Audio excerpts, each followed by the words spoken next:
जय जिजाऊ, जय शिवराय, जय शंभूराजे. आज राजमाता राष्ट्रमाता जिजाऊ साहेबांची 428वी जयंती आहे. त्यानिमित्त विनम्र अभिवादन. राजमाता जिजाऊ साहेबांचा जन्म 12 जानेवारी 1598 रोजी शिंदखेड राजा या ठिकाणी झालेला आहे. लखुजी जाधवांची ही कन्या आणि लखुजी जाधवांनी अत्यंत चांगल्या प्रकारचे संस्कार राजमाता जिजाऊंवर केलेले आहेत. धाडस, शौर्य, पराक्रम, दूरदृष्टी इत्यादी गुण त्यांचे विकसित केलेले आहेत. लहानपणापासूनच ते घोडेस्वारी करू लागल्या आणि अत्यंत कुशलतेने तलवार सुद्धा चालू शकत होत्या. आणि अशातच शहाजी राजे भोसले यांच्याबरोबर दौलताबाद येथे त्यांचा विवाह पार पडलेला आहे. एवढंच नाही तर हिंदवी स्वराज्याचं देखणं स्वप्न आपल्या डोळ्यांनी पाहिलं आणि छत्रपती शिवाजी राजांच्या माध्यमातून ते पूर्ण केलं.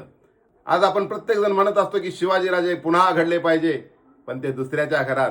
पण आज आपल्याला या ठिकाणी सांगायचं आहे, जोपर्यंत आपल्या घरामध्ये जिजाऊ साहेब घडणार नाही तोपर्यंत शिवबा घडणार नाही. आणि म्हणून सर्व महिलांना विनंती आहे की आपण राजमाता जिजाऊ होऊया आणि चांगले शिवबा आपण घडूया. धन्यवाद. जय जिजाऊ, जय शिवराय.